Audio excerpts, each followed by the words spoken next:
So we want to know more about Daredevil pilots. I can probably There's that. I thought it was gonna be more, but I can understand it. It's a good one. It's interesting at the same time. Highly recommend it.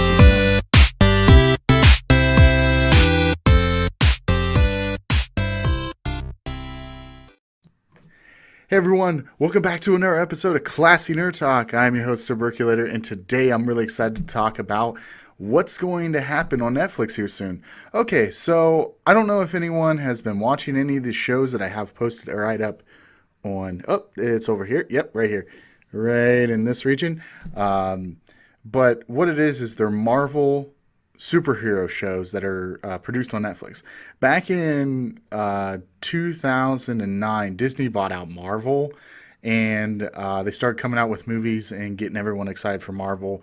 They've actually put out a decent amount of money to make these movies, and they're actually pretty good.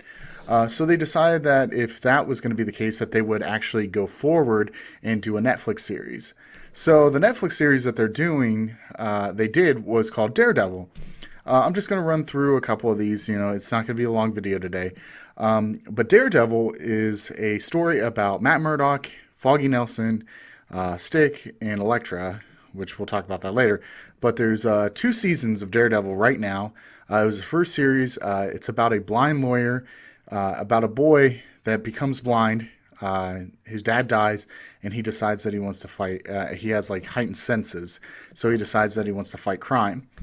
In the first season, he deals with a villain called the Kingpin, Wilson Fisk. If you've ever watched or read the comics at all, or watched the Spider-Man animated series back in the 90s, or any series like that, Kingpin has probably shown up.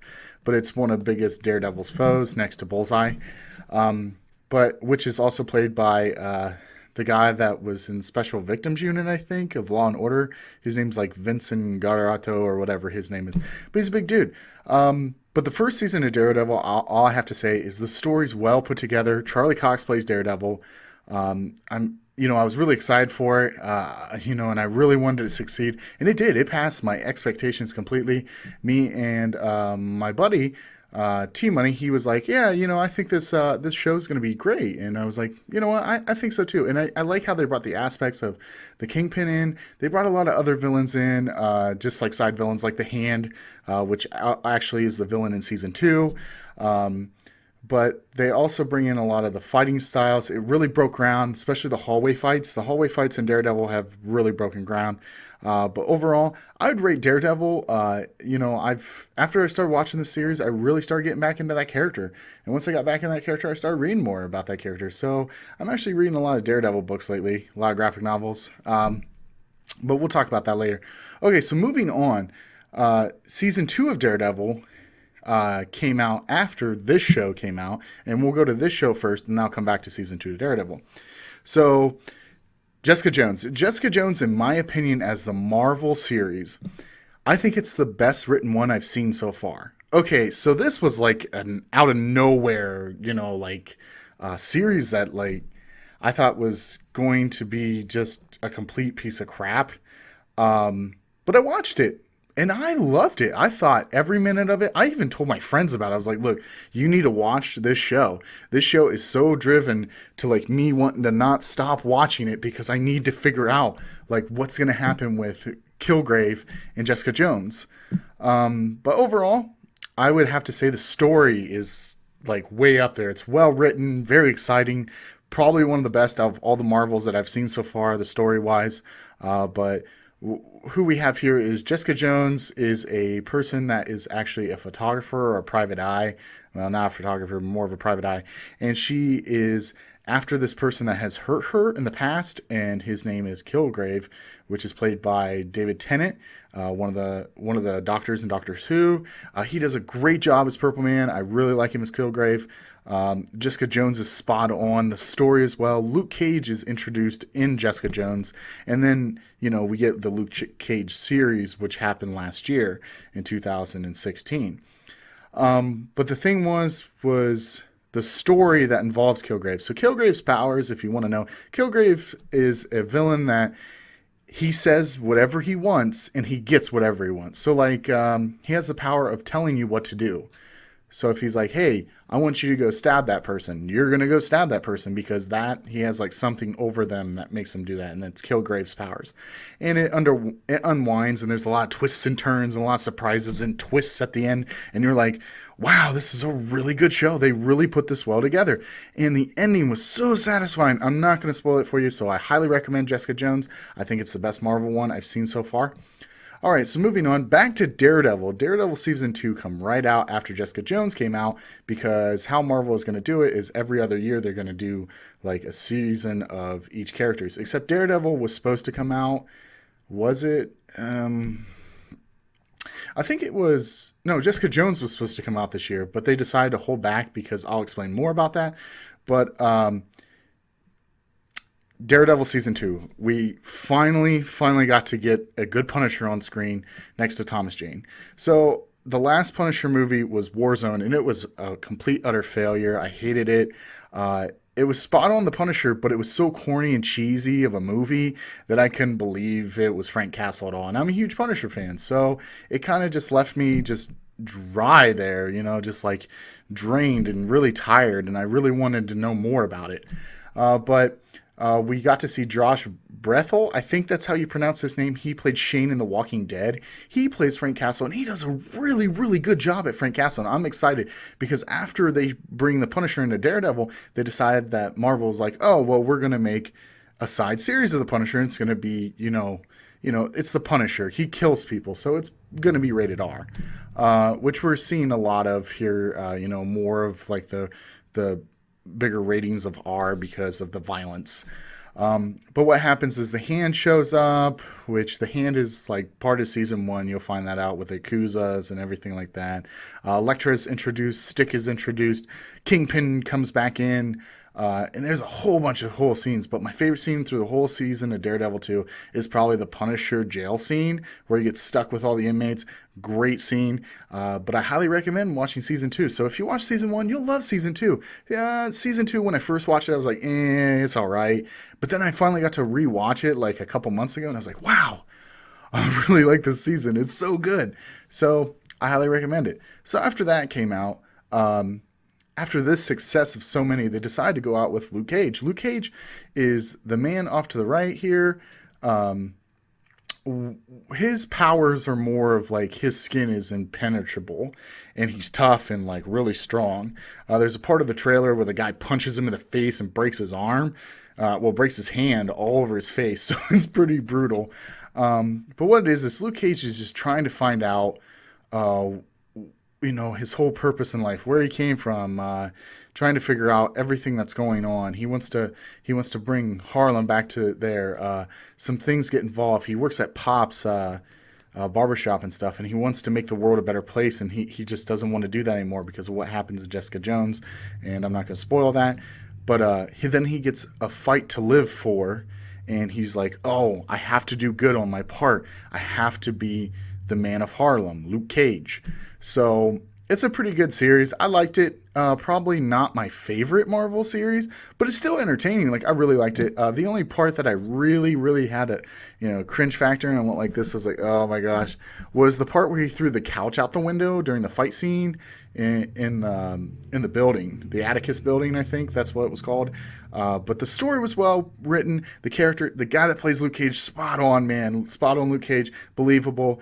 Actually, it's a pretty fun story. I'm going to be rewatching it here soon. This is the last series I'm going to watch before the new series comes out here in March.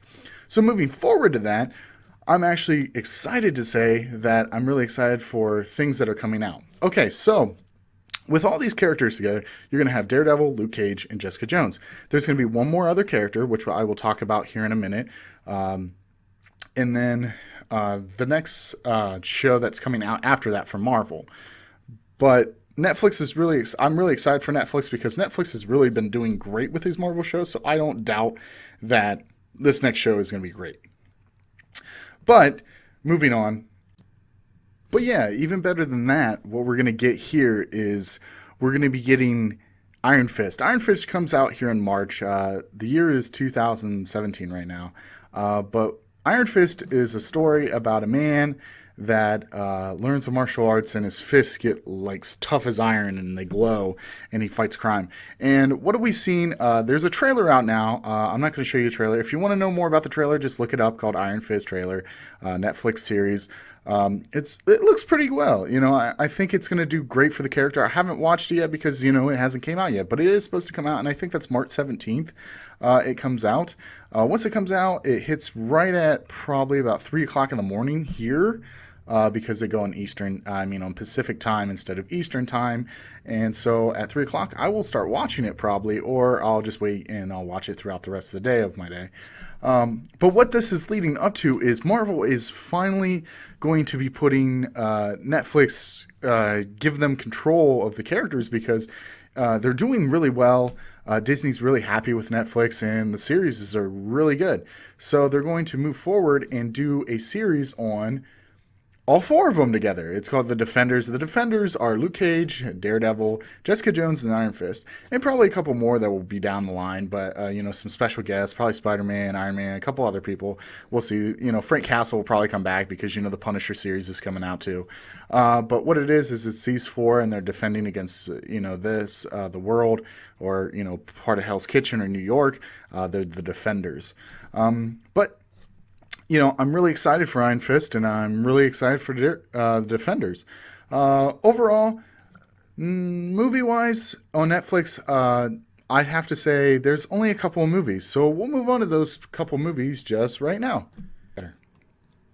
But yeah, a movie on Netflix, I would have to recommend Finding Dory, Last Samurai, the 60s, 80s, and 70s, 80s, and Civil War, Captain America. So the first one, Finding Dory. Finding Dory is an animated film from Disney Pixar, and also too is it's a sequel from a movie that Disney did called Finding Nemo. So if you haven't watched Finding Nemo, I highly recommend you watch Finding Nemo before you watch Finding Dory. But Finding Dory is about Dory, the fish, played by Ellen DeGeneres, and she's trying to find her family, and she gets in a bunch of craziness, and comes to find out that they're somewhere. And I'm not going to spoil it at all. I'm not going to really go into detail, but I really, really think this is a family-friendly movie that's really funny. So if you're looking for a family-friendly movie, or you're just looking for a laugh factor, I think Finding Dory is right where it needs to be. All right, so the next ones I'm going to talk about are the 60s, 70s, and 80s docs that CNN put out, and now they're on Netflix.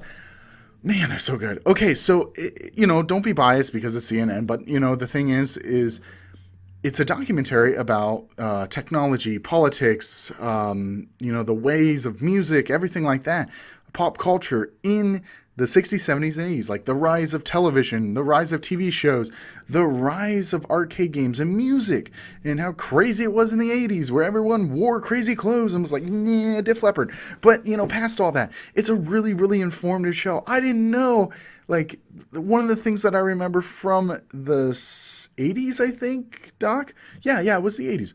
That Dallas was actually one of the highest grossing, shows watched, because the episode Who Shot JR was actually the biggest history part of television, I think, then, and I don't know if it is now. It might have changed, but it was a pretty well informative thing to talk about computers, Bill Gates, Donald Trump becoming the real estate giant he is, and then thus becoming our president. But past all that, really good doc. So I highly recommend, if you're looking for something historical or something that's a lot of informative, I highly recommend the 60s, 70s, and 80s doc, CNN on Netflix. All right, so the last movie I'm going to talk to, two more movies I forgot. Last Samurai, when someone's like, hey, do you know any good Tom Cruise films? And I'm like, the only one that I really like is probably Last Samurai. Last Samurai is a story where Tom Cruise is a general, a very drunk, crazy general that's all nuts. And he doesn't want to live life anymore. He gets hired by these Japanese people to get rid of the samurai population that's going on, because they're going against the emperor in Japan. So he goes, and they fail completely. But then he gets captured, and then he becomes an honorable samurai. But when he becomes an honorable samurai, what happens is, he has to overcome his past to get where he needs to be in the future. So if you're looking for an overcome story, it is rated R, so there is violence. It's Last Samurai. So if you really want to watch this, I highly recommend that the kids aren't there because of the violence and some of the overtones of sexual things. But overall, Last Samurai is a really good film for Tom Cruise. Last movie. Oh my gosh. So this is a kid and adult movie, but it's not really friendly because there is violence. But what it is it's Captain America Civil War. I love Marvel. You know I love Marvel too. But I also love, I love superheroes in general. But overall, if you're looking for a superhero movie, I haven't done what's on Netflix for a while, but in December, they decided to start streaming on Netflix Civil War. Civil War, Marvel wise, is considered like one of my favorite movies next to Winter Soldier. Here's Winter Soldier, here's Civil War. So there's just a little gap of like, I like it better, Winter Soldier, because of the story. I like the story better. But the story is really good in Civil War. And they put all these characters together. They put Captain America, Falcon, Hawkeye, Black Widow, Scarlet Witch, Iron Man, War Machine, Ant-Man, Spider-Man, young Spider-Man that we didn't think was going to work, and it worked. And it did really well. I really liked the movie. The movie was well put together, a lot of action, a lot of funniness, like package for Tony Stank. Tony Stark, you mean? So the whole time, War Machine's like, Tony Stank, huh? Kind of like that. It's like that quirky humor that they've always had in the Avengers films and stuff. But I actually like the action better because of the Russo brothers have done really well with the Captain America series. So, did you watch it? Have you watched any of these movies on Netflix? If you have, put it down in the comments and be like, look, I really like this film. Could you do this film? Or if you want me to review a film and you're like, hey, I really don't want to watch this on Netflix, but can you look it up and see if, it's worth a watch in your opinion? Remember, like, comment, share, and subscribe to my channel. Also, too, is I am running a promotion right now. So if you want to win some gift card or gift cards, just share this video. If you show me and show proof that you shared this video by liking my Facebook page, my group called Classy Nerd Talk, or my YouTube page, which is Classy Nerd Talk, I will put your name in a hat. And during one of my podcasts, I will pull thus name out a certain hat, a whole bunch of people, and I will give you a $25 gift card. I will get a hold of you and I will find out where you want the gift card from and I will go buy it. And then I will send it to you, or I will just, put the promotion, in an email or a message. You know how this thing works. But if I make it to 50 subscribers by March, I will up the ante and put a $50 gift card in there. So if you want more, make sure you share this and like and subscribe. And also, too, remember, thank you for listening to Classy Nerd Talk, where we talk nerdy to you, and you have a good day.